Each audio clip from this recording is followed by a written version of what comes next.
Happy New Year, everyone. So I hope that you've heard that plenty of times, but for many of you, this is the first time I've seen you since the new year. Can you hear me back there? Someone's okay. How about that? Whoa, I'm not used to this. I'll get plenty of practice in.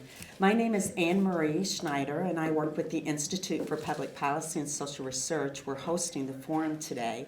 So I just want to welcome you back into the forum circle. This is the first of 4 forums that we'll be doing this spring. So I hope you've got a little networking in. We're here for a very important topic today. We're going to be talking about redistricting. And if you don't know much about it, I think you'll see lots of opportunities where you can participate and be a part of this process. And if you know quite a bit about it, I think that you come to the right place to learn a little bit more. As you probably are aware, Michigan will begin the process of redistricting, or redrawing, I should say, voting boundaries for legislative and congressional districts this year. Michigan's Constitution calls for redistricting every 10 years to ensure each district accurately represents its citizens' views. So during today's forum, we'll lay out the process, including how the state's new redistricting commission will be formed or how it's coming together. And then we'll also cover gerrymandering and its implications on public representation and partisan balance. You can hardly talk about redistricting without talking about gerrymandering. So finally, our panelists will tell you how everyone in this room can be involved in the process. We're delighted to have Secretary of State Jocelyn Benson, who will be joining us shortly, and she's going she has just been a mighty force with this redistricting process. I think anyone who has followed the discussion will see that she has tirelessly spoken with people about how they can be involved and how important it is to be involved. So as soon as she arrives, she'll step up to the podium and address you and talk about the process and maybe have a few minutes for questions before she needs to take off. Following Secretary Benson will be Dr. Matt Grossman, and Dr. Grossman is to my left. And he is the director of the Institute for Public Policy and Social Research, IPPSR, and has been so supportive of the forums and continuing the forums' excellence. I hope you'll agree. They've just gone on smoothly and have brought a tremendous amount of discussion to our policy community. He is also an assistant professor of political science at Michigan State University. He's an expert in American politics and government with research in national and state policy making. He watches over elections and campaigns. He's very interested in following interest groups or advocacy groups. His latest book, Red State Blues, highlights how gerrymandering has affected Michigan, and he'll speak to that and its implications in his remarks. Following Dr. Grossman will be Dr. John Eguia. Dr. Eguia is an associate professor in the Department of Economics at Michigan State University, and before coming to MSU, he received his PhD at the California Institute of Technology before going to the New York University and serving as an assistant professor there. His remarks will focus on, or I should say his work focuses on the political economy, collective choice, and institutional design. So he'll speak to the topic of his most recent book, which is Partisan Fairness of Redistricting Maps. Nancy Wang will finish up our panel presentation. Thank you for being here, Nancy. She is the Executive Director of Voters, Not Politicians, or as you probably are more familiar with now, VNP. Ms. Wang is a double graduate from the University of Michigan in environmental engineering and law, and she's practiced in government. She's practiced and has had private practice work and has also worked in academia. When taking on her current responsibility, she led the committee that wrote the constitutional amendment language for BNP's 2018 ballot initiative. So certainly uniquely qualified to talk about the role of people in this, or citizens in this redistricting process, and that's what she'll focus on today. So, a few details. The good news is, help yourself to seconds if you like. So a little bit of informality here.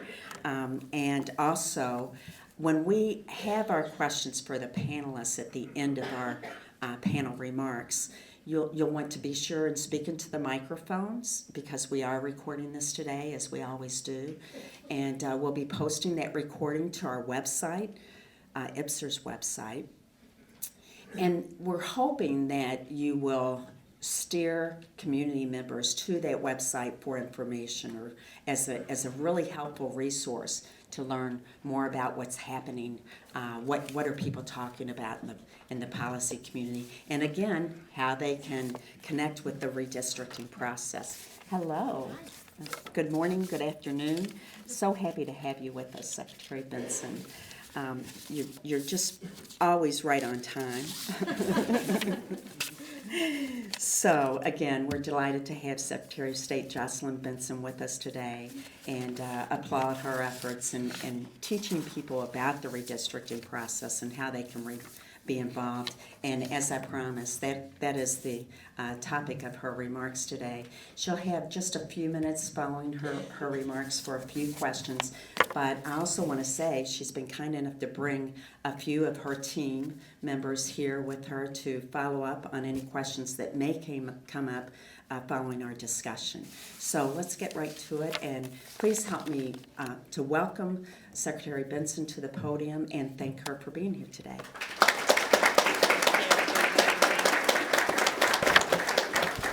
Well, thank you, Anne Marie, and of course, thank you to Michigan State and the Institute for Social Policy and Social Research for hosting us here today. Before the panel dives into each of their presentations and perspectives, I'm going to down just a little. There we go. I do want to take a moment to set the big picture, talk about really the importance of this historic moment, how much is really at stake here, and how all of you can get involved, because this is your process and this is your opportunity to make history. And as I said, this is a historic moment, and as you all know, last fall, millions of Michigan citizens voted to give you all, people, the power to draw our legislative election districts. And with their support, the passage of the Proposal 2, Voters Not Politicians, constitutional amendment, made Michigan only the second state in the country to truly engage citizens in empowering citizens to draw district lines. And so one of the incredible aspects of this story that you all know and you'll hear more about today is that this was a remarkable grassroots effort championed by thousands of volunteers and everyday citizens. And so for me, as someone who has spent my entire career as an election law policy scholar and thinker and writer, and has myself 10 years ago hosted a citizens redistricting competition run by a nonprofit, it's truly an honor to now be at the helm as Secretary of State of administering this new era of redistricting in Michigan. And I say that recognizing, and I think we all recognize, that there are high stakes involved in this, because this is not only about us in Michigan having an opportunity to ensure citizens are at the center of the process of how the next decade of districts will look and be drawn for our state Senate, state House, and congressional districts. This is also our opportunity to lead for the future opportunities. Every decade this will occur. And so 10 years from now, 20 years from now, 30 years from now, we will go through this process again. And this being the first one is the opportunity for us to set the precedent and the expectations for citizen engagement moving forward. And of course, it's also an opportunity for us to show the rest of the country that this is possible, that when citizens are given the pen and the paper and the technology and the opportunity and the power to draw districts, they take it, they embrace it, and they do it well, and that fair and competitive districts are the result. So this is truly a first of its kind opportunity in our state, and really, in my view, in our country, to show the importance of also putting citizens in charge of this. And so now we are here, having announced just a few months ago, last October, that citizens can apply to be on the commission, one of the 13 commissioners. Redistrictingmichigan.org is our online portal for all things about this commission, and including the opportunity for citizens to apply. And we're already seeing significant enthusiasm and participation from Michigan citizens. Thousands of online submissions and paper submissions have been submitted, and we still have just under 6 months to go in the application phase of the process. And I'll talk in a bit about the 3 phases of this entire process, but first I want to just again set the big picture of what we're creating here. It's 13 commissioners, 13 citizens who will be charged with drawing district lines for state house, state senate, and congressional districts. Those districts will be in place in the 2022 elections, and for every election following for the subsequent 10 years, the subsequent decade. And it will essentially determine who is representing Michigan, not just in the state legislature and state senate here in Lansing, but also in Congress as well. And in that regard, we've set up 3 principles that are guiding our process in the Department of State. We want every aspect of this process to be truly citizen-led. We want it to be independent, and we want it to be transparent. And so with those 3 pillars, we're proceeding in the 3 phases of the effort to ensure that we're doing everything we can to engage citizens, empower them to lead the process, be transparent with everything we're doing, and ensure that ultimately the commission and the decisions it makes are truly independent. With that, I'll just also emphasize my role as the Secretary of State. The Constitution charges my office with serving as the administrator of the application and selection process, but the commission itself is independent and autonomous. I'm a secretary without a vote on the commission. We provide ministerial support, technical services, but at no point at any part of the process do we provide any substantive role in the effort. We are simply the administrators of a process that citizens created and citizens will lead. So with that, I'll emphasize the 3 phases of the process that we are administering, and then I'm happy to take a few questions before we turn it over to the panel. And again, you can go to redistrictingmichigan.org at any time to get more information about this process, and you can send an email to redistricting@michigan.gov if you have a question that is not answered on the section or anywhere else on the website. So that said, there are 3 phases in this process. The first is the application phase. The second is the selection phase, and the third is the commission operation itself. We are now in phase 1. Phase 1 is the application phase. This is where any eligible citizen, registered voter in Michigan can apply to serve as one of the 13 commissioners. Ultimately, there will be 4 Republicans, 4 Democrats, and 5 unaffiliated citizens selected to serve on the commission, and I'll talk about that process in a minute. That's phase 2. But in the application phase, we are encouraging every single person to consider applying, and we really need your help in getting the word out and encouraging people to see that they are qualified to serve on this commission, because there is no educational backgrounds or experience that's required to be a commissioner. Just your knowledge as a citizen, your perspective as a resident of your community. That's what we want citizens to bring to the table as a part of this process. The application itself takes only about 15 to 20 minutes to complete, and once submitted, you must print and sign it in the presence of a notary. We have established a portal, michigan.gov/free notary, of over 1,500 notaries willing to offer this service for free. And currently, all of our branch offices, our branch managers, have been certified as notaries. So you can also go into any Secretary of State branch office, ask to see the manager, have them notarize the form right away, and submit it right there. So we are working hard to make sure that the notarization requirement in the constitutional language does not not create a barrier.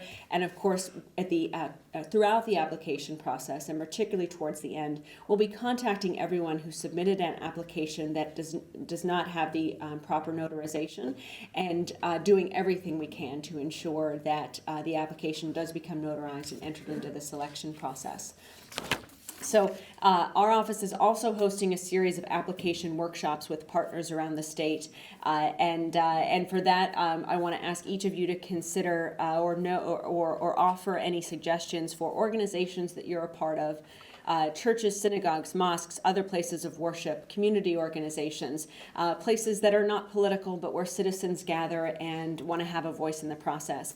We want to partner with those organizations and communicate to them about the importance of this process, demystify any concerns or questions they may have, and overall just host a workshop communicating with them about how to apply. We've done these already in a number of places around the state, and it's great because they always generate a lot of applications. But again, we've got 5.5 months and lots more people to connect with. So if you know of any organizations that we can partner with or might be willing to host a conversation with any member of our team about the process to engage them in applying, please let us know. Sally Marsh in the back there is going to be here throughout the session and can connect you with a workshop opportunity.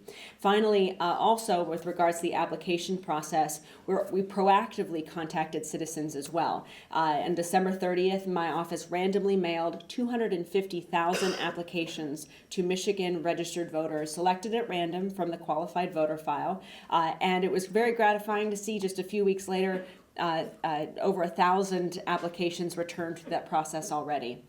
So that is a requirement of the Constitution that we do that. If you receive this mailing, anyone in this room or anyone watching, you're not required to apply, but we do hope you do, and I certainly encourage all Michiganders who are eligible to get involved in the process. Finally, periodically, my office will be publishing statistics about who is applying, and so that also helps us identify any gaps or needs to kind of weigh in on engaging communities that may not be already applying. We want to ensure everyone's represented in this process. We want to ensure every single person feels they deserve to have a seat at the table and a voice as a commissioner. And so we've got 5.5 months left to do that. The window closes June 1st of this year, and with that, the first phase of the process will be done.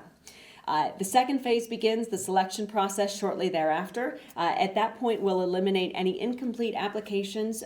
We won't engage in any qualitative review, but we will randomly select 200 semifinalist applicants through a random process using statistically weighted methods to ensure the geographic and demographic requirements of the constitutional language are met. We've contracted with Riemann LLC, an independent accounting firm, to perform this random selection, and they will be subsequently demonstrating their methods and impartiality with the selection process to the public so that everyone can have assurance that this selection is truly random. We will post the applications of those 200 semifinalists online with, of course, contact information redacted, and we will also deliver the 200 applications to the legislative leaders, of the quadrant leaders, the speaker, the leader, the Senate, and the minority leader in both houses. They will each have the opportunity to review applicants, and each can strike 5 from the pool. And part of the reason we want the public to know about who these semifinalists are is so they can be in contact with their legislators in case they want to provide input. This is really the only qualitative review part of the process.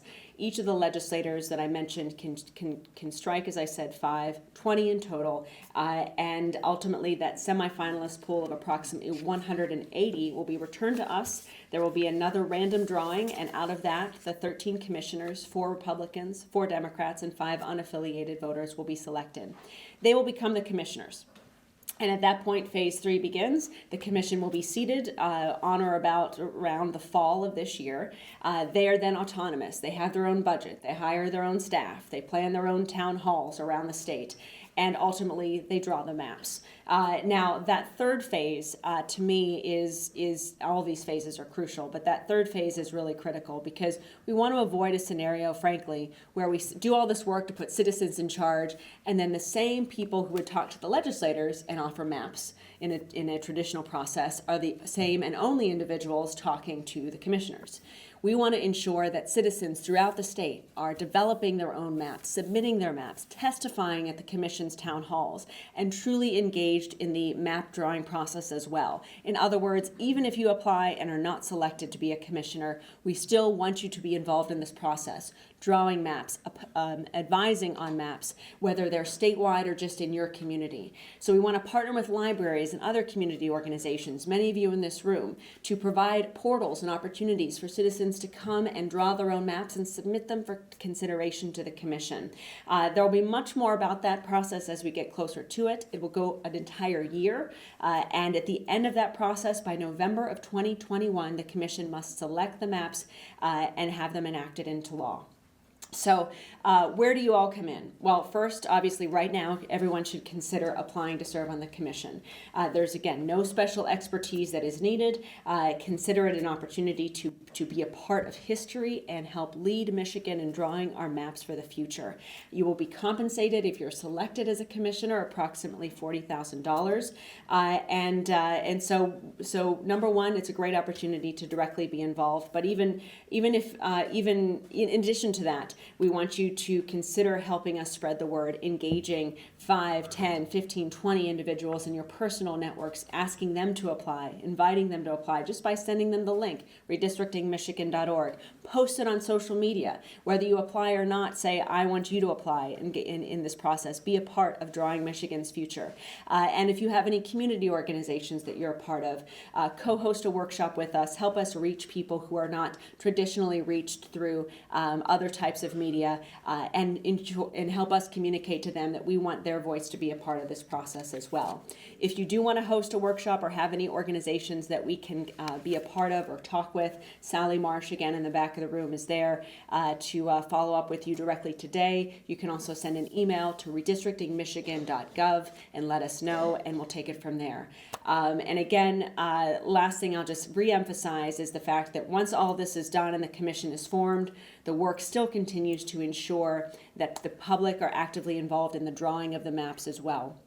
So this is a beginning of a multi-year process, and of course, after the fact, we're going to engage with scholars like those of you in this room to do a true post-mortem and ensure that we are solidifying and memorializing everything we do and learn this process for the next decade to come.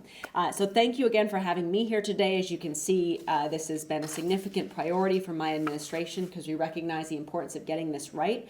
And I've got my own professional expertise in this area that we're using and brought to bear on developing and administering this process.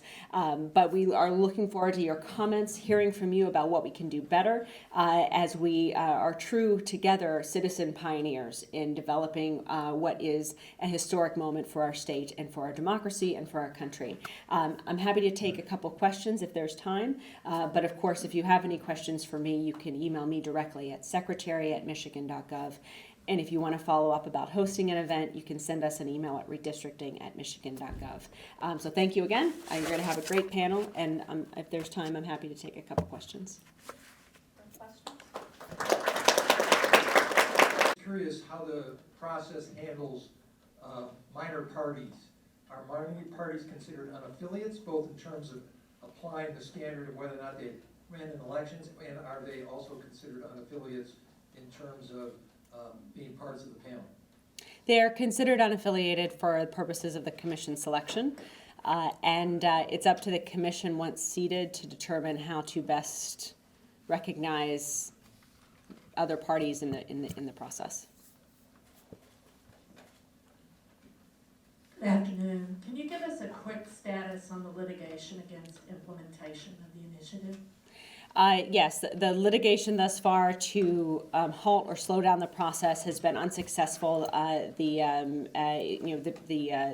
local court has given us, has denied a preliminary injunction and allowed us to proceed.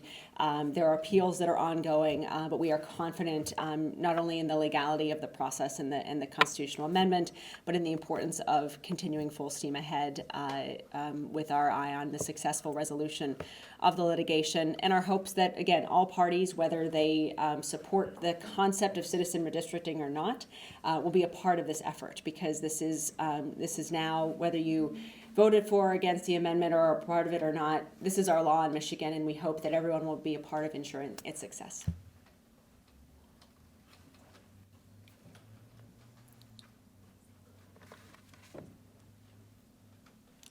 Looks like we have one more question, and then I'll turn it back to Anne Marie. Yes? Am I reading that right? I'm trying to figure out what's happening. Good afternoon, Secretary Hi. Benson. I just had a quick question. So as far as my understanding, I believe this is accurate, Michigan has no official registration in terms of party. Correct. So I could go in on the March presidential primary, I could request a Democrat or Republican ballot. I guess if the commission has an official partisan makeup, how exactly do you define someone along partisan terms in that? I mean, what stops 5 Republicans from lying and saying they're Democrats, or vice versa? Essentially, you end up possibly with a commission made up of 12 Republicans lying about being independents or Democrats, or 12 Democrats lying about being independents and Republicans. Thanks. That's a great question and an important one, because people do self-affiliate on the application itself. Now, the transparency of the process, I think, is important for that regard, so that people know at the semifinalist stage who is applied and how they have affiliated themselves. And there's an opportunity at that point for individuals to communicate with the partisan legislative leaders on both sides of the aisle if they feel there's some sort of misrepresentation, or to give the opportunity for an applicant to perhaps give more information about that. So I think that check on the process that the legislative leaders, the partisan legislative leaders have, that power that they have, is critical for that reason. And I'm also going to defer to Nancy, who I know is a part of the authoring of the language, to go into a little bit more detail on that, because I know you all thought a great deal about that particular issue. But it is important to us that both that we hope the transparency aspects of the process and the citizen engagement in the process will ensure the sanctity of the process and the integrity of the process, not just this cycle, but in the future as well. Thank you. Thank you very much. Thanks everyone. Well, what a start to our conversation. You're already thinking about your map in your head, right? You're drawing it out. Should have provided crayons and paper for people. Sorry, my bad. Secretary Benson has actually written a book, and it's obvious she knows quite a bit about this process before she even got in this position.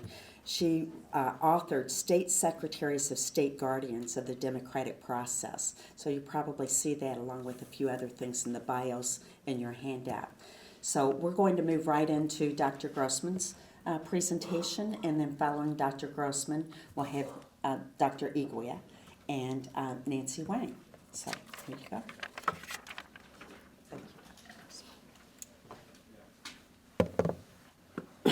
Good afternoon. Thanks for being here.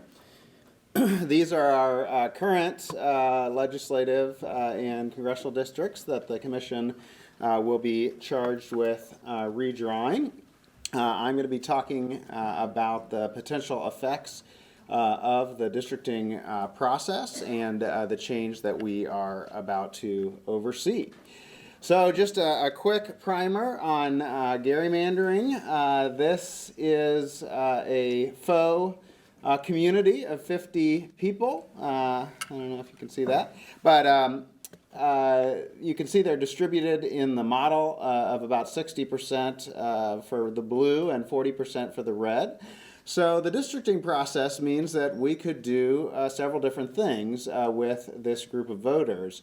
Now, I know it's a simplified model. We're assuming everybody is partisan here. But of course, we could draw just straight lines down, and that would give us 3 Democratic or blue districts and 2 Republican districts. However, we would never have a competitive election in any of those districts, so it'd be sort of permanently that way. We could draw it across, like the second picture there, where you see that each district would be representative of the whole population. They'd each have 60% Democrat and 40% Republican. But that would give us 5 Democratic districts in expectation and no Republican districts. So that would solve our competitive elections issue, but would not necessarily lead to a statewide distribution of legislative seats that would match the statewide distribution of voters. In fact, it would be all Democrats in a state with 40% Republican. Alternatively, we could draw the more classic, strangely shaped districts to benefit the Republicans. It looks like it'd be hard for us to get a lot fully Republican districts, but we could get 60% Republican districts in a state or area with only 40% Republicans. You'll see there are some potential costs to this, though. Several of these districts are only slightly towards the Republicans. So if, say, there was a shift toward the Democrats, that might be enough to shift some of those districts toward the Republican. You'll also see that sometimes people misunderstand this, but gerrymandering involves often making very safe districts for your opposing parties. So there are 2 districts here which are not just kind of an expectation that they would be Democrats, but almost certainly would be Democratic districts because there's only 1 Republican in each of them. So by giving your opponent party a couple of very safe districts, you can distribute the opposing party voters in those mainly in those districts and leave those others open to you. So that's usually what we classically mean by gerrymandering. So this is an analysis that my colleague Corey Smith did of the votes to seats curve in Michigan, or the implied one based on previous elections. And what we're doing here is we're graphing on the x-axis how many people vote for the Republican Party in whole if we add up all of the votes across districts. And on the y-axis, we're graphing how many seats we would expect the Republican Party to get from that election. And based on our prior maps, what this analysis shows is that if Republicans only won 50% of the votes, it looks like they would win about 63% of the seats in the legislature. And so that's normally seen as an advantage for the Republican Party. A couple of other things that you would note here, though, are that obviously that advantage can grow pretty substantially if the Republicans win by more than 51%. But if the Republicans were to lose by 10 points or so, the plan might backfire, right? So there is a scenario in which Democrats win enough statewide that they end up getting actually more seats than votes. It's because of the way that the districts are drawn, right? Just because there are these close districts, there is a chance still for Democrats to win those, even if they wouldn't win in expectation. And that chance usually gets a little bit better later in the decade. So as people move around, as demographic coalitions of the parties change. And so that is what we think happened in 2018 when 2 Republican-drawn districts in expectation actually went for the Democrats in the U.S. House. So usually we talk about these as efficiency gaps, and that's just a measure of how many wasted votes there are. And wasted, we don't mean that you shouldn't vote. We're just counting anything as over and above what is necessary to get your partisan representative in that area as wasted. And Michigan has traditionally had more wasted votes for Democrats, or maps that favor Republicans, as Republicans were in charge for the last 2 redistricting cycles. You can see we're down here in the tail end of the distribution with a fairly large advantage for Republicans traditionally in the way that our districts are drawn. In general, what that has meant is about 2 extra House seats for the Republicans than you would expect. That is not a complete outlier across the states. You can see that Republicans have had advantages in quite a few states, and that it is definitely associated with partisan control of the redistricting process. That is, when Republicans have full control of state government, they tend to draw maps that benefit Republicans. The same is also true on the Democratic side, though to less of an extent. You can also see that there are some new commissions, so we can start to look at the effects of those. So overall, there has been a Republican leaning map in expectation with a 50-50 vote. In Michigan, you'd expect Republicans to win more. But again, in 2018, Democrats were able to overcome that disadvantage, at least in the U.S. House elections, but not in the state legislature. Over a more longer time period, we see a pretty consistent partisan advantage in the redistricting process. So this goes all the way back to the 1940s in the first map up here, all the way to the latest period. And you can see that in the 1940s, the blue are the seats to vote curves that were drawn by Democratic state governments. The red ones are the ones that were drawn by Republican state governments. And the ones in between were drawn by divided governments like the one that we have now in Michigan.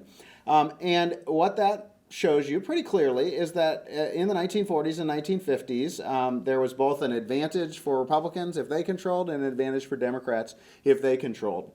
You can see that 50-50, this dotted line would mean that if they got 40% of the votes, they also got 40% of the seats, right? So what that's telling you is when Democrats were in control, they got more almost across the whole seats to votes curve. If they were drawing the districts, they got more seats than votes, a larger percentage of seats than votes. If Republicans were drawing the districts, then Democrats got a lower percentage of seats than they got of votes, pretty much across the process. You can see that that advantage declined a little bit from the 60s to the 2000s. So we used to have a more geographic-based electoral system that made it maybe easier to draw these kinds of districts. But you can see that in the 2000s, we saw a bit of a return to the process where at least Republican-leaning states were able to reduce the expected percentage of Democratic votes, Democratic seats associated with all vote totals across the process.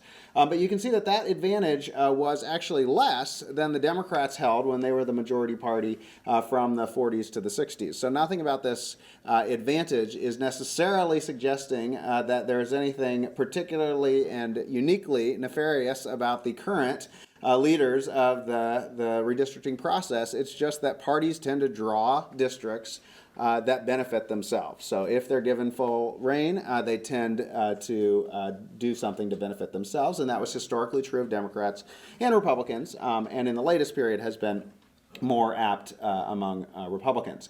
But another thing that you'll notice is that these mixed or divided government states actually do a fairly good job of matching the seats to the votes.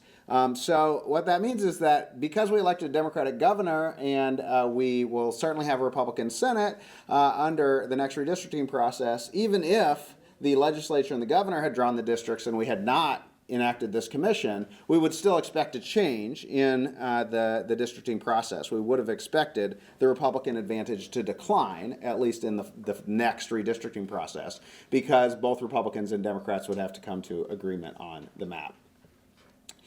Commissions, so far, we don't have a ton of evidence, but the evidence that we do suggests that they have been able, in some places, to reduce the pro-Republican gerrymanders. So the orange line is the commission. It's pretty close to the 50-50 line. You can see that they've drawn some that have benefited Democrats when they get a very high percentage of the votes.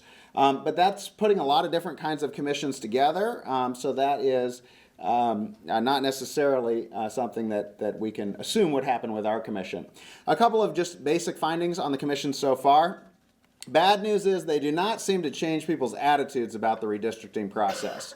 We are all results-oriented thinkers or biased partisans, however you would like to think about it. And that means when our party draws the lines, we like it. And when the other party draws the lines, we really dislike it. And independent commissions so far haven't increased public confidence in the redistricting process. Doesn't mean Jocelyn won't do better than the other states and move us toward that, but that's the evidence so far.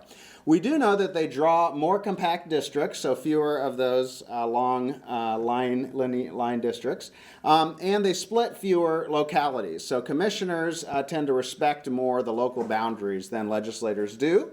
That doesn't necessarily imply that there's less partisan advantage. That's a different set of criteria for the commissioners. And in fact, not all commissions have avoided partisan advantage. So not to go into too much details here, but we have a whole bunch of different commissions with a whole bunch of different rules. Washington, California, New York, and Iowa have all fairly successfully done a redistricting process that did not tend to benefit one party overall and did not pack one party's voters in a set of districts. Now, not all of the commissions were automatic. Some were just advisory. So I guess we can't really blame the commission much in Virginia. They submitted a map, it wasn't accepted. The map that was enacted didn't reduce the partisan advantage, but I wouldn't blame that on the commission. But we do have majority processes that have worked to reduce partisanship of the districts in Washington, but not as much in Arizona.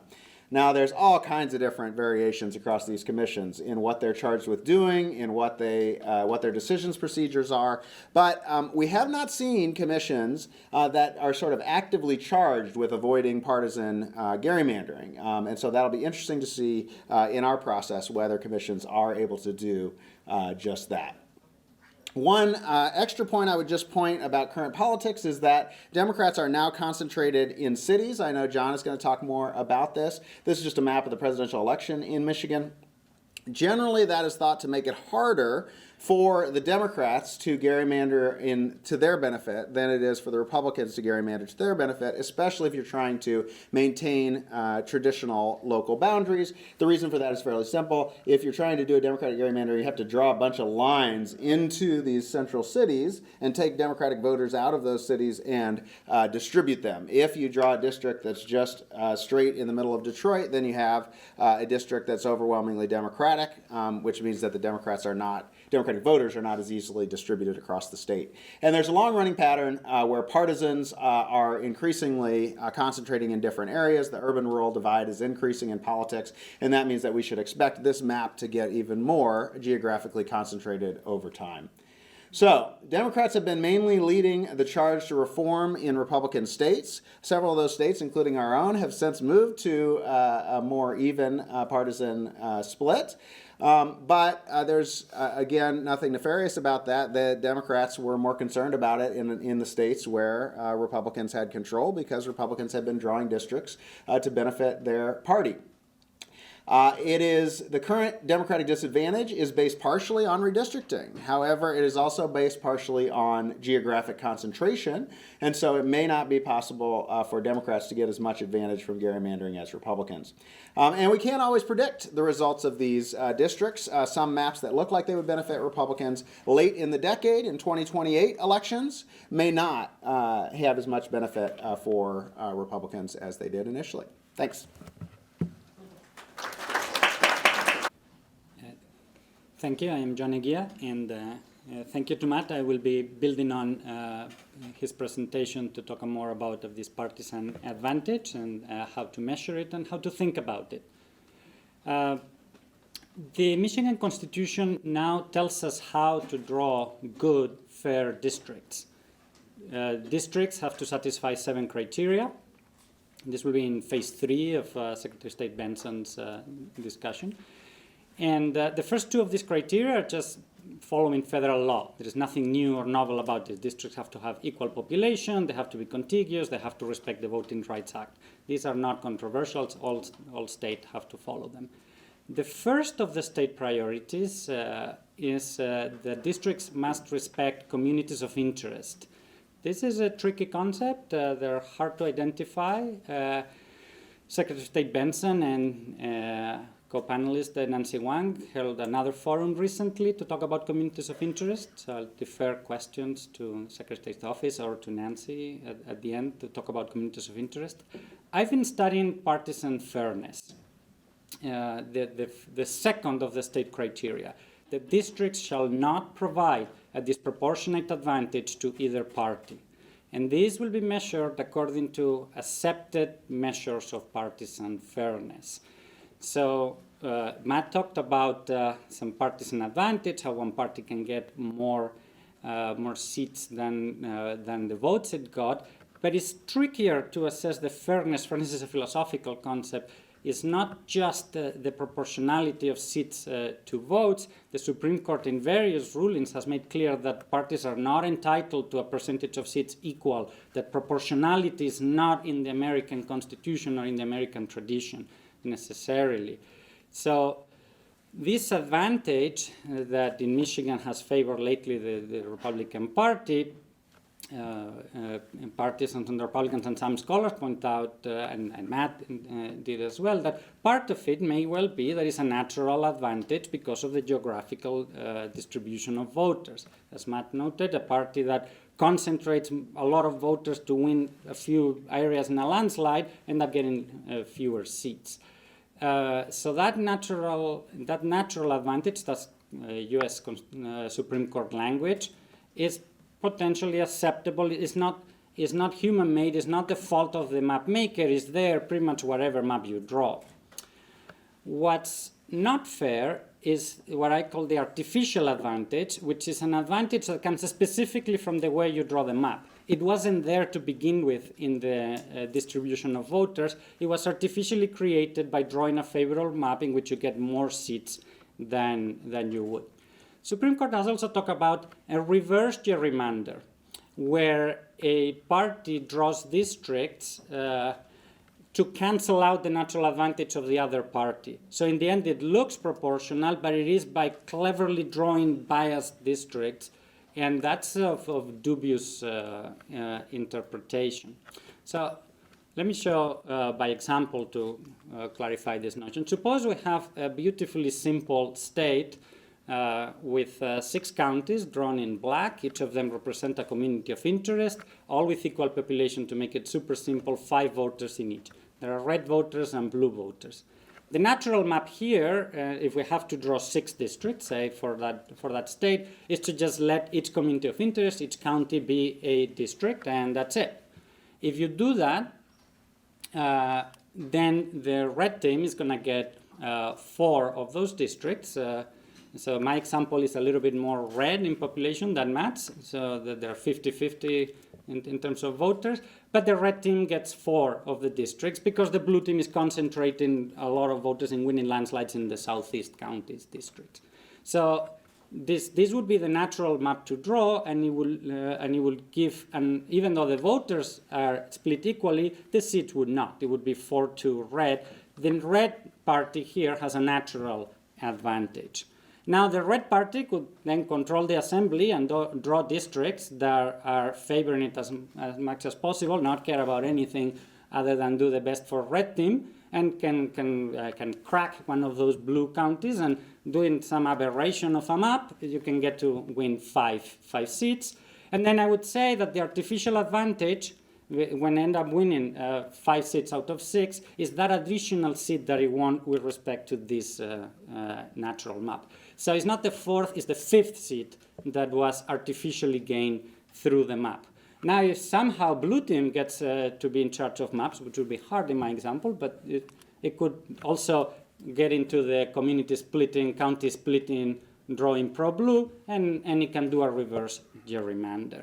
So beyond this tiny little example, how does this apply in Michigan? And this is important because part of the various lawsuits about the maps, the lawyers arguing for the Republican side have argued that no, it's not the way the maps were drawn, it's all natural advantage. So how is this working in Michigan?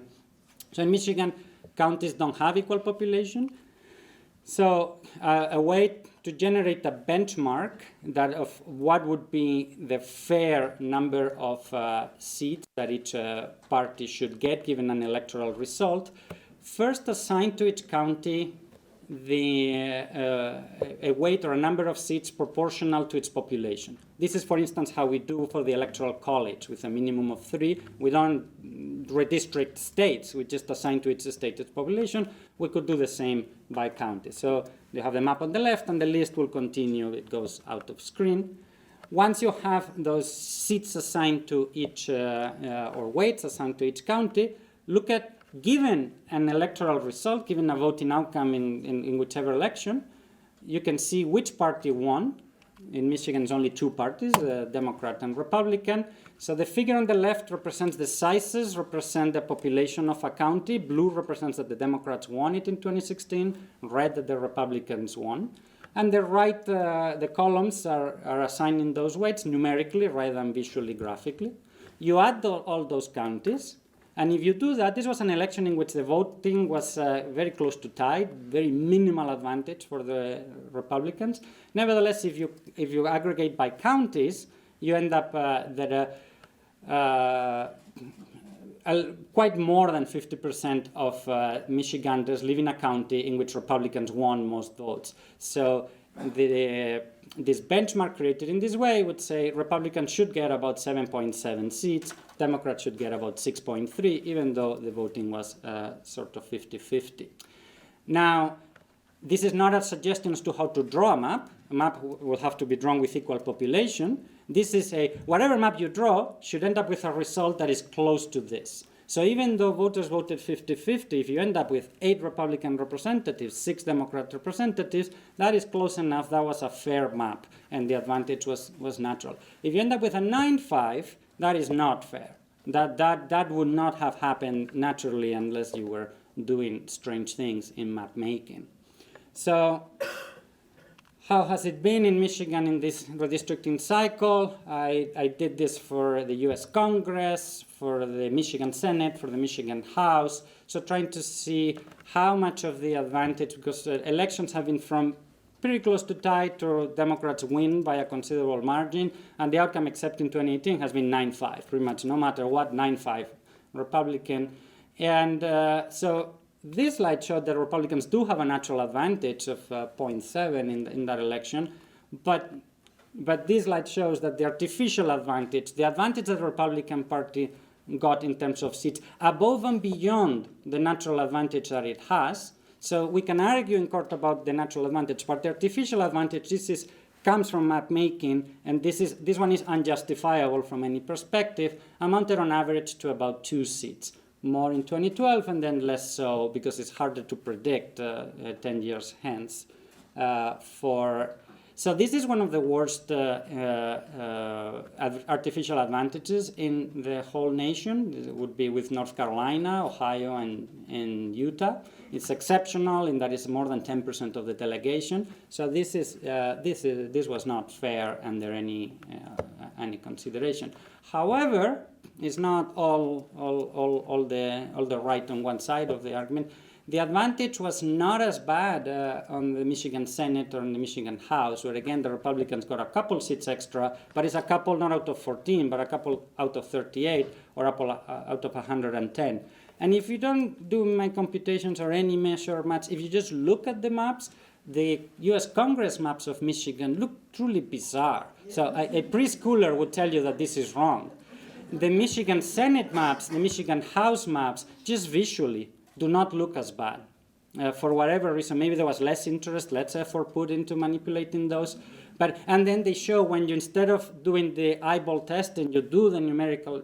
Indeed, the US Congress map is indefensible. The Michigan Senate and Michigan House maps, the large advantage in seats that the Republican Party got is to a large extent natural by the location of, yes, it favors the Republican Party, the GOP, but 3 seats out of 110 is well within what would happen if you're trying to do your best. So that's where, according to this measure, there is a split into how right or wrong each side of the argument was. So wrapping up, Michigan Constitution tells us that districts shall not provide a disproportionate advantage to any party. I argue that this means that the natural advantage should be preserved. We should not try to draw maps that equate outcomes for parties if one party already has a natural advantage in the way, because that's not about the map, that's about where the voters are. But it should eliminate the artificial advantage of any party, but lately it has been the GOP. So that's philosophically, up to the second bullet point, this is philosophically what should be in any case for all future. Specifically now with the current political environment in Michigan, this would mean that if indeed the Commission follows this view of fairness, that we should expect that on a 50-50 vote, the Republicans will get a small advantage in terms of seats. And 8-6 if we maintain 14 seats, a 7-6 if we end up more likely shrinking to a 13 seat in the US House. That would be fair. That should not be seen as the Commission was favoring the GOP. That's just the way the voters are in Michigan. And similarly in the Senate, a 50-50 vote in the Michigan House will probably lead, because it would under most maps, and it would under fair maps, lead to a small GOP advantage. What it would not lead to is to the kinds of advantages that we have seen in the last redistricting cycle. Democrats may need to attain an equal seat, may need to win the state by about 2 percentage points, not by 8-10 percentage points, which is what had happened in the recent past.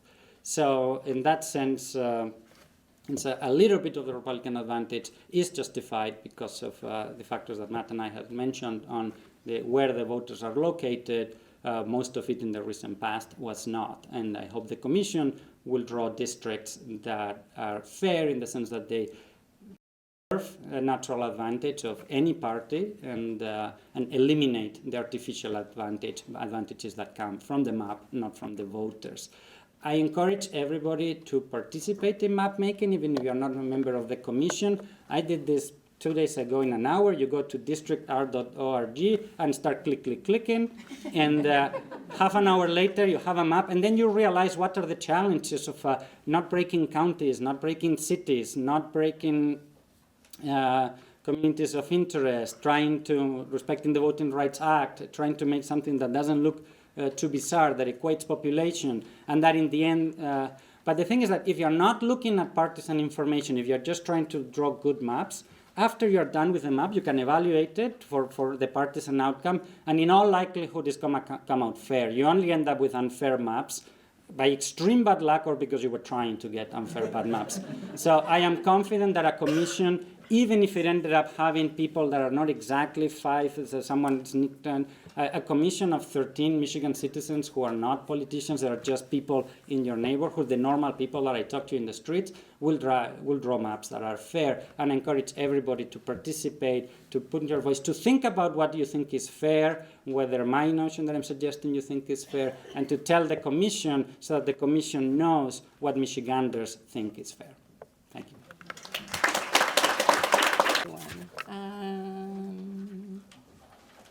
How do I get started? Oh, great. Hello, everyone. I'm Nancy Wang, and I'm the Executive Director of Voters Not Politicians. And my goal today is for everyone to walk out of this room and convince 3 people to apply for the commission. So we'll see if I can get you all there. Voters Not Politicians, as you guys, I hope know, is a group of volunteers that all got together. We were all political novices. We didn't, know exactly what was going on at that point, although there was a lawsuit that was brought by the League of Women Voters in 2017 that showed a lot of what was going on behind closed doors and what our politicians were doing. But we as voters knew that something was going on, right? We knew that whole swaths of voters in our state felt like their votes didn't count anymore, that it didn't matter whether they voted or not because the same party would win in their district every single time. Whether that politician had the approval of their voters or not, they were safe because they were of a certain party. And we wanted to do something about it. And it was probably better that we were novices because we didn't really understand at that point, I don't think, how many hurdles were in the way. But, we got there, including by having the power of what turned out to be something between 6,000 and 8,000 volunteers, including a lot of you guys in the room, which is fantastic, and including me as well. So what happened was at the end of the day, well, the policy creation process was really cool. I mean, it was really just about voters and, us talking to voters all across the state in town halls about what everyone saw was this problem. and then what we should do about it. And very quickly, we understood that, when you have politicians holding the pen, and if you draw things a certain way, and that guarantees them, their spot basically for the next decade, of course there is that inherent conflict of interest, and there is that pressure to draw the maps that maximize the advantage of their party. So we had to get politicians out of redistricting, hence voters, not politicians, holding the pen and getting control back over our redistricting process. So we set about to create a fair, impartial, and transparent citizen-led redistricting process. And here we are in 2020, and that's what we are building right now, which is incredible and thrilling and a little bit unreal. But we started into this process, as Secretary Benson said, during her presentation in October, applications opened up, and here we are. We're fully underway, and we're going to see this happen, and we're going to see, I hope, a whole different way that voters all across the state are going to start engaging with redistricting, because they know that they have a place. Everything is going to be transparent, which is exact opposite of what it was before. Professor Grossman said that this has been going on for a long time, since the 40s, and then these parties do it all the time. There's a, Professor Eguia said that, there's a red team and a blue team. It has been going on for a long time. Over time, that gerrymandering has gotten more and more extreme, which is why it's gotten a lot more press and a lot more people have been starting to talk about it. And it's gotten to the point where our maps are unrecognizable, and our election results were rigged for decades at a time. And so I'm excited to see the whole thing just completely change and go back to, frankly, what it was supposed to be, right? A process where we draw districts that allow the voters on the ground that share interests, that they want to be represented in government, to actually get those voters to be able to form a group to vote their representatives into office, or vote their representatives out of office when they, stop doing what we want. So let's see. Future redistricting now in Michigan is going to be, like Secretary Benson said, a commission of 13 citizens. Everyone in this, potentially not, because we're in Lansing, and I know there's a lot of politicians and lobbyists here, but regular voters, most Michiganders really they qualify for to serve on the commission. There are going to be strict mapping criteria. So to answer a part of the answer to this gentleman's question earlier about people trying to game the process and getting on as a secret independent or Republican, is that there's the commission really is in charge of going around the state and listening to people about where the boundaries of your community are. They are very, very limited in the kinds of discretion, the amount of discretion that they have and the kinds of decisions that they can make, because they must follow the constitutional criteria, which I'll get into a little bit later, when they draw the actual districts. So they cannot any longer, for example, draw a line simply to benefit an incumbent, right? Which is what the party in power was doing in some instances. And they cannot draw lines simply to benefit one party or another. So those are really important to keep in mind when you think about kind of a runaway commission. It's going to be a completely transparent and open public process. That means that any kind of redistricting business that the commission does has to be out in the open. There's not going to be any secret, closed doors, backroom deals. They cannot do any redistricting, alone or with, these kinds of secret conversations or with lobbyists or special interest group any longer. All of the data that they use to draw the maps has to be made available so everyone can see, exactly what the raw materials they were using, and can replicate, their process of drawing the maps. And another part of the process is that they can hire experts to help them, right? So commissioners don't have to be map drawing experts, of course. But they can hire experts to do that work for them. But again, another difference is that the public will know exactly who those experts are, and again, can kind of track their work and make sure that they're not again, violating any of the mapping criteria, right? So that another big part of it is that the commission's going to have to explain the reasons why it drew, these maps this way as opposed to that way. And their reasoning cannot be, well, we wanted to give Republicans that extra seat that they didn't earn. Gerrymandering is going to be unconstitutional. The gerrymandering is to try to give one party a disproportionate advantage just by drawing the map. So that's no longer kosher. And you need consensus across parties. So that is a big deal too, because this commission is going to be consisting of Republicans, Democrats, and independents. And to adopt any maps, you need a majority of the 13 members, so you need 7 people.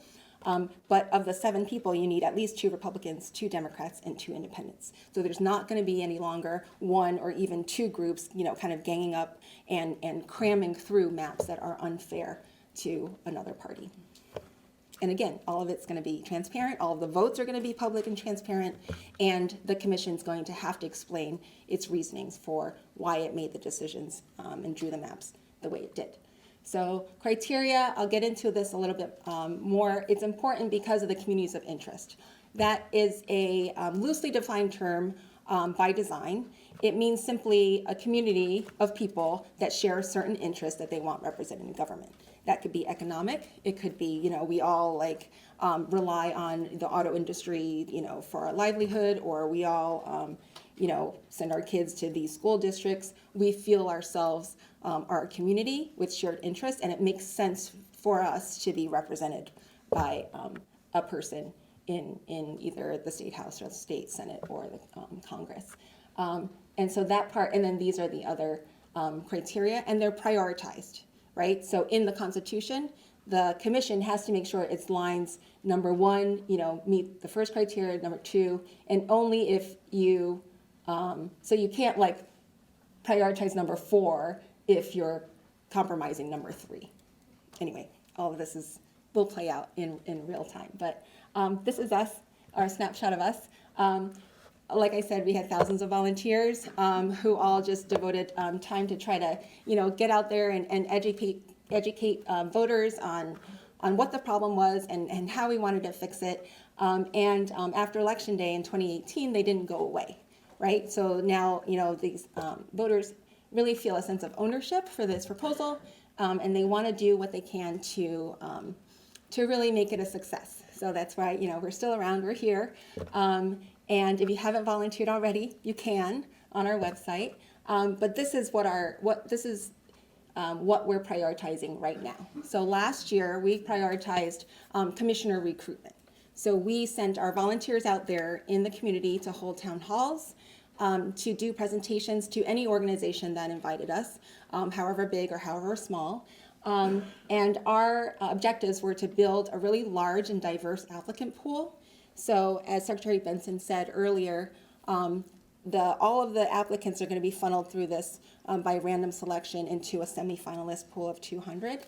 And that has to be geographically and demographically diverse and represent in microcosm the state as a whole. Well, to do that, we want to make sure that there is this education and outreach so that we can encourage a diverse group of applicants, people to apply. And then us, as a group, we set for ourselves a goal to go out there and recruit 10,000 people to sign up to our email list, saying that they were interested in applying.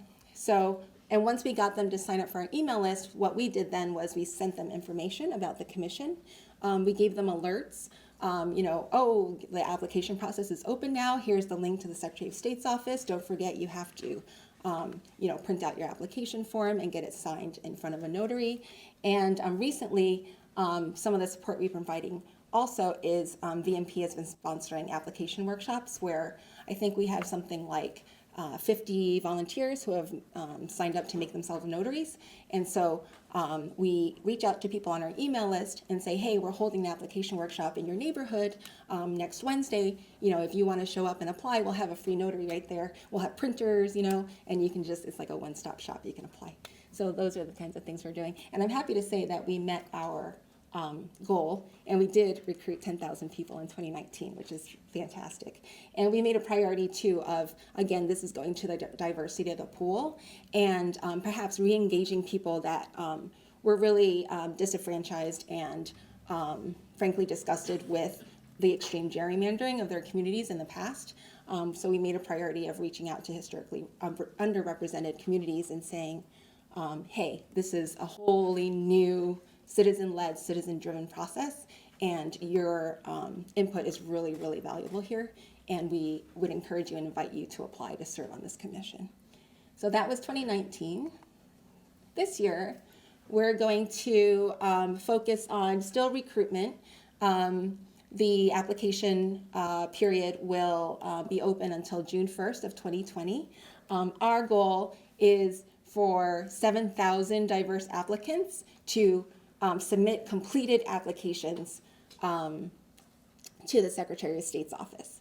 So we know that, just because we have an email list, just because, certain people apply online, there is that other step of they have to, print it out and get it notarized and then send in their completed application. So there is a process, and you kind of might lose people along the way. So our ultimate goal come June 1st of 2020 is to have 7,000 people have submitted their applications, completed applications to apply. And we got to that number because California in 2010, for their Citizens Commission that they also established by voter-led ballot initiative, they got 30,000 applications submitted, and it was a big, huge deal. And we have about a quarter of their population. So if we get to actually beat them, then that would be even cooler. So. And educate commissioners and the public. When the commissioners come in and they are randomly selected, again, they're not going to be mapping experts likely, and neither will the public, right? And so we see 2020 there being an opportunity for us to partner with groups like the Brennan Center in New York, and Common Cause of California, and other nonpartisan, nonprofit redistricting experts across the country. And commissioners themselves too, former commissioners from California, to all come in and for us to offer some redistricting and map drawing education, which would be available both to the commissioners and incoming commissioners, but then also at the same time made available to the public at large. So again, everything is just 1,000% transparent. And then another really exciting thing about 2020, I think, is that we would start our programming to start to educate people in the community about map drawing. So Professor Eguia did his mapping in half an hour. I also went on Districtor. I mean, it's there's a lot there.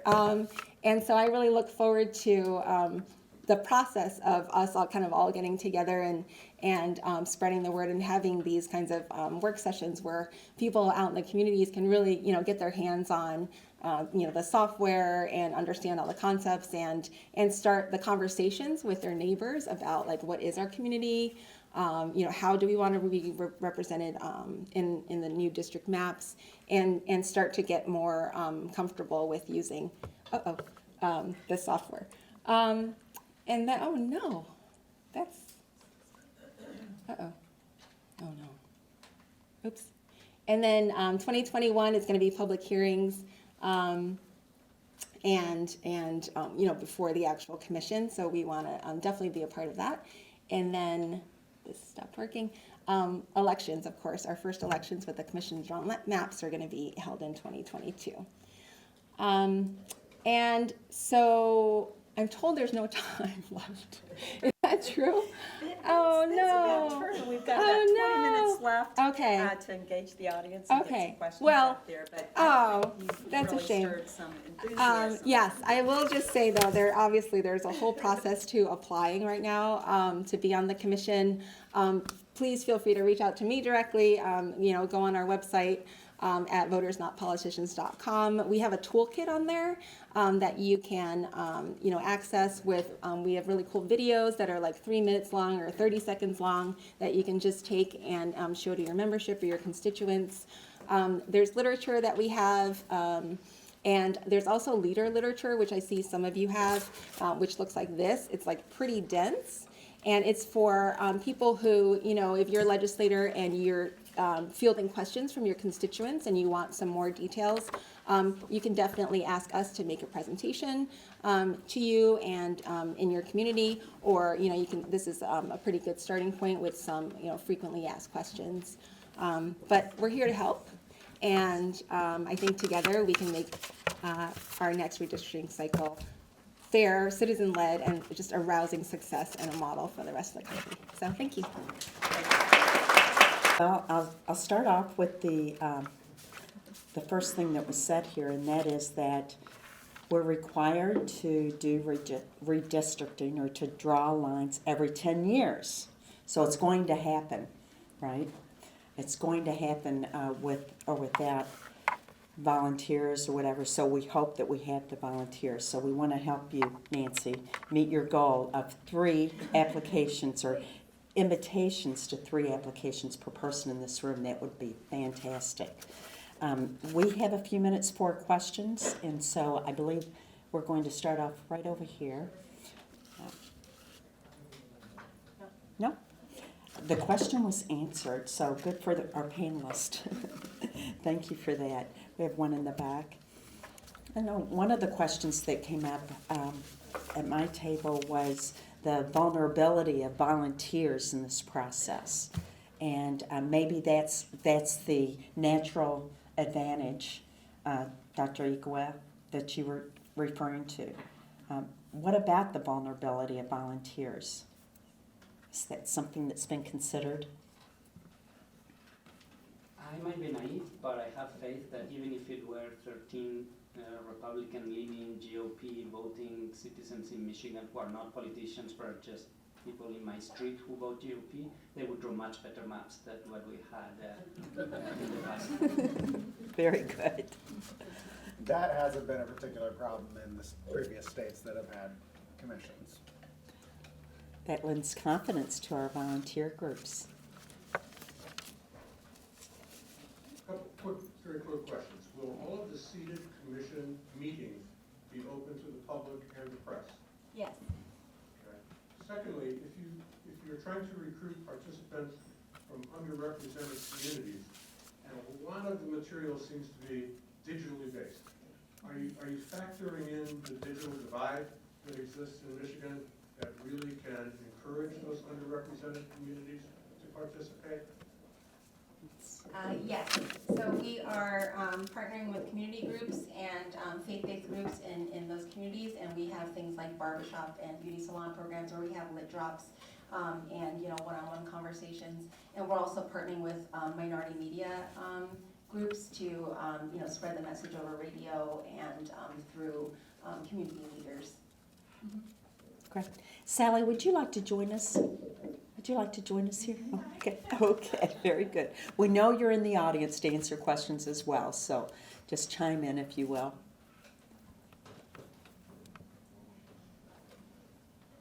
My answer, or question, sorry, is for John or Nancy. It seems like a part of the equation for redistricting, a concern is preserving communities of interest. Would it, and this is new to me, these new concepts, but could it be a good or desirable to break up community of interest in order to make elections more competitive, in order to make people feel like their votes count more so, and to increase deliberation? Is it always good to preserve communities of interest, or can it be good to break up and mix them up a little bit more? What do you think? Well, it's not a constitutional law in Michigan, so that was more of a debate for 2 years ago. At this point, it is the law of the land, so the Commission will preserve communities of interest as a first state priority. I think it does make sense as well, even if we were reopening the debate, or if some other state considers it. It does make some sense. There was an example from California that said, well, all the towns here of this region are in a Superfund greening area, so we would like a representative that has that concern top of their mind. So it would be better representation if they have common objectives. So there will still be competition as to whether they want a representative from this or that party, But if, say, Michiana has common interest about developing that part of Michigan, it would be easier for a representative that is aligned with that community to, because think of, we are electing a representative, it's better that the representative represents the area, and that's easier if it's a community of interest. It's difficult to represent an area with very different interests that are not common. That's what I would say. Oh, that's great. Over here. Is there a magic number to 13? Everything seems to break down to 13. Is that statistically significant in some way? It's just lucky 13.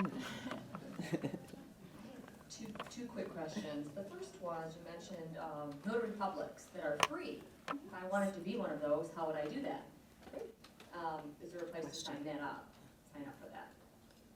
I don't know. Yes, there is a little bit of a process, but so you can just go online on the Secretary of State's website, I believe, and then you have to get a surety bond. No, I'm already a notary. Oh, How do I sign up to be one of those free people that will do this for their kids? Oh, great. Well, you can either volunteer with us, or you can, or both, get in touch with Sally, and she'll put you on the list that the Secretary of State has publicized for who's available to provide free service. Perfect, thank you. And the second question is, the Secretary of State mentioned statistically weighted parameters that would be used to randomly draw from the 200. Well, if we have statistically weighted parameters, how is that random? And could you explain that, exactly what that means? Sure. Well, the idea is that the application asks for basic demographic and geographic information. So we have, on the application, you have to provide your zip code, for example, and then you have to provide things like sex and ethnicity, and in the same categories as is provided on the census form. So then there's a process where each of those characteristics is coded, right? In much the same way as when you do survey research, you know, and then they say, oh, we randomly picked 400 people.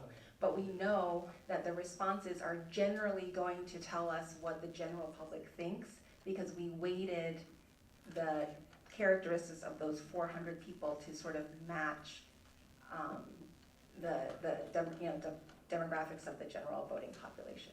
Does that make sense? Can I follow up? Yeah, sure. So if I'm understanding you correctly, let's say the population breakdown of Michigan is 16% Black. I think that's correct. So the 16% of the 200 would be Black. Is that, am I understanding that correctly, to kind of weight it that way, and then 50-50 men, women kind of thing? Correct. Okay. Right. But that underscores the importance of getting the larger applicant pool to be diverse enough that you could get that group of 200 to be, a representative of Michigan's population.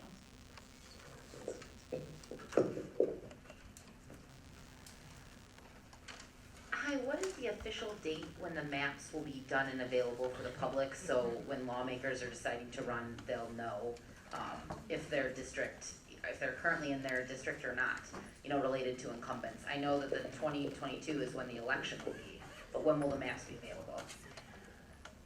That is a great question for Sally, but I will say that under the constitutional amendment, the commission has to finalize its decisions on the maps by November of 2021.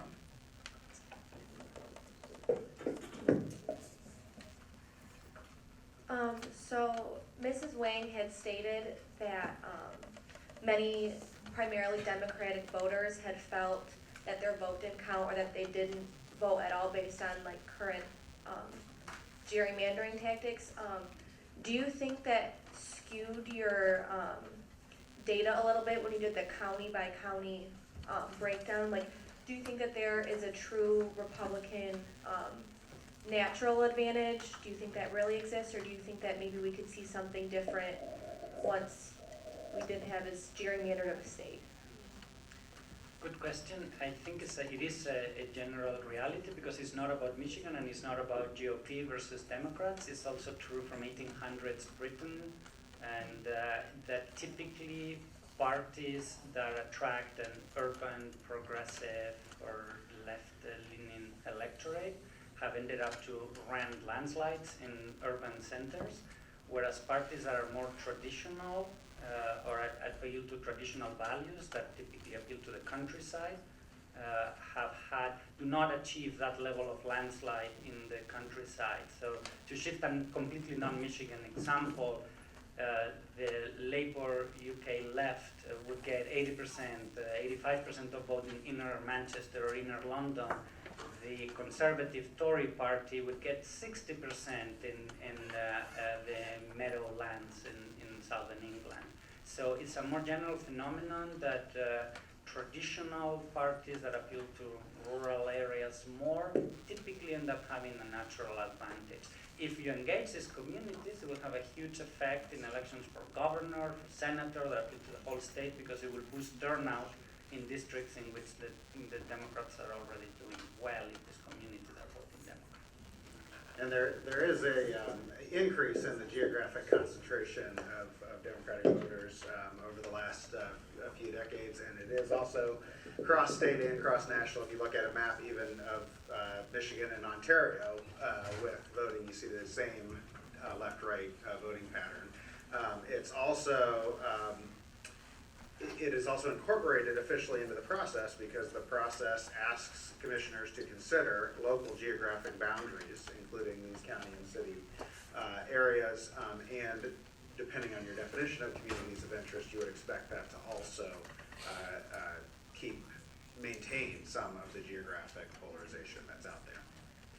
I just wanted to make one point, though. That was a great question. But what we saw in our conversations, though, wasn't that it was just Democrats that were concerned with gerrymandering. It was a lot of Republicans, too. And I think that played out in the election results when we looked at the 61% of Michiganders that voted to pass redistricting reform. It was all across the political spectrum. It was Republicans, Independents, and Democrats. And one of the reasons why Republicans were really affected was because their primaries were the only elections that mattered. So as long as the candidate knows that they have to, just as long as they get through the primary, because the districts were so gerrymandered in favor of the Republican Party, then after that, it's kind of like that legislator didn't have to really appeal to anyone other than the primary voters. Time for two more questions. Three. One here, and one over here. Thank you, Leah. All of this is built on the 2020 census that has raised lots of questions about its viability, how many people are going to refuse to participate in the census, particularly in underrepresented communities. A question to Nancy, is VPN looking at census participation in any way? And for the academics, how should we in some way, or can we recalibrate things if we come to the conclusion that the census is missing lots of people?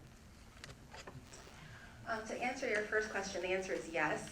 There are a lot of groups that are working to make sure that word on the census gets out and we have as much participation as possible, and really making it clear what's at stake for Michigan and a lot of the programs that really people count on for their daily lives. Michigan Nonprofit Association is one group that's kind of leading the census effort here, and I know the governor's office has a working group as well, and we're in close contact with them. We do have some content in our slide presentations, and we always mention the fact that there is this, there is this undeniable connection, right, between the success of the census and a complete count with redistricting, and then ultimately with getting people out there to vote and to exercise that power. So yeah. And then I'm not a census expert, but my understanding is there is some process that they do with the data to account for undercounts, but again, I'm not an expert on that. IPPSR also had a previous forum on the census process, and we have the presentations and the video from that online as to what we're trying to do in Michigan to get up our count. That is going to matter for the straight reapportionment, how many congressional districts that we get, our participation level would impact that. The the commission will also be taking into consideration, obviously, will have to take into consideration equal population, and so it could matter for that. But the commission is not restricted from using other kinds of information about what people are in what areas. So if there's more up-to-date data, they can use it. Thank you for that question. Yes, thank you. Would it be part of the commission's prerogative or one of the tools they might use be a digitized simulation of the numbers that we have and the criteria that are expected in the Constitution? So my understanding is that the Commission will decide what data it uses, what it asks for, what expertise it gets. So I think it will be up to the Commission to ask for whatever it wants. So if they want that data, they will have it. If they don't want it, I don't think it can be forced upon them. I wasn't suggesting requiring it, just mentioning it as a possible tool to assist in their process. Yes, that, sure. Wonderful. Well, your last question right here. Sorry. Thank you. Hi, thank you all. And what is the definition of communities of interest?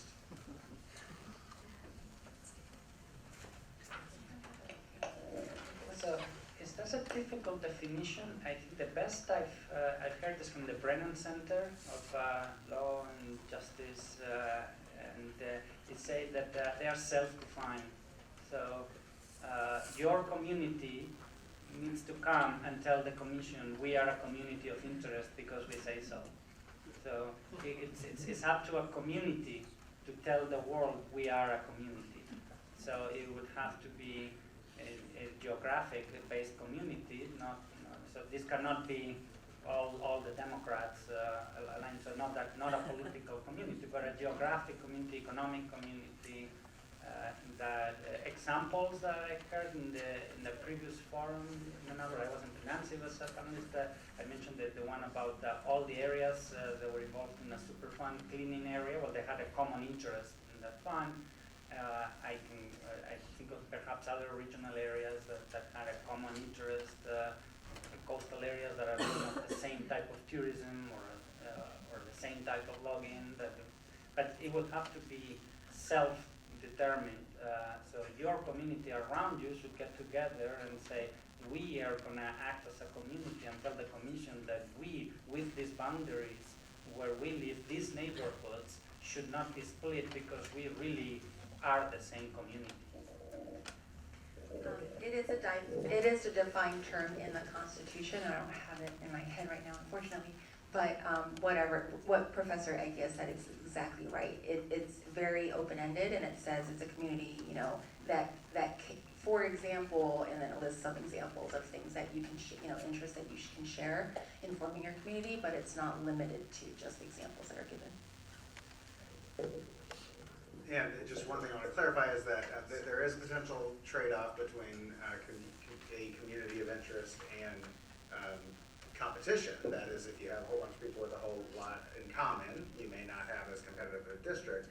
But the process doesn't require the whole district to be defined as a community of interest. It's community of interests within a district. So a district could be very diverse and contain several different communities of interest. The example I've been giving is MSU college students, because there's a border where some major student apartments are just north of the border of East Lansing. So we have a defined political border that we do want to keep. We want to note the city of East Lansing, but we also have this community of interest students at Michigan State University, which isn't respecting that political border. And so it might be something else that they would take into consideration. Well, thank you for your questions. I do want to note that all of the presentations will be posted on our website. So assuming that all of you are representatives of your community or your group or your association, your agency, you can go there and refer people to that information. We also want to encourage you to be ambassadors here for signing up for Voters Not Politicians, signing up for notices from the Secretary of State and other groups that might be talking about this and how people can be involved. Our next forum is going to be on February 12th, and the topic of that is the partnership model that's being applied to underperforming schools. So it should be super interesting. They've done a 1-year review of these partnership models, and I think that you'll be pretty intrigued by the results of that. To close out the day, I want to thank you for being here. It's been an amazing discussion, lots of information. But I'd like to go to our panelists and offer them sort of the last word on our conversation today. I think some of our messages that we'll hear might be repeated from their remarks. That's good. Redundancy is always good. Little reminders as you go out the door to the kinds of things that you want to go home and talk about at the dinner table and in your community groups. So we'll start off with Dr. Grossman. Well, I think we will have already given the takeaways of sign up for the commission and go to the districtor website and try out a few things yourself just so you can see the different criteria that go into this. Perfect. Dr. Eguia probably say the same thing, which is great. Participate even if you're not in the commission. If you have children, get them to play drawing maps. They are going to live under those maps. Yes, please participate. This is our system now. This is our process, and we're going to make it a rousing success. So thank you so much for being here, and please talk to as many people about it as you can. Very good. Good work. Okay, and that's here. You're excellent. There's the evaluation. You have to fill it out. And yes, thank you for helping me thank the panelists.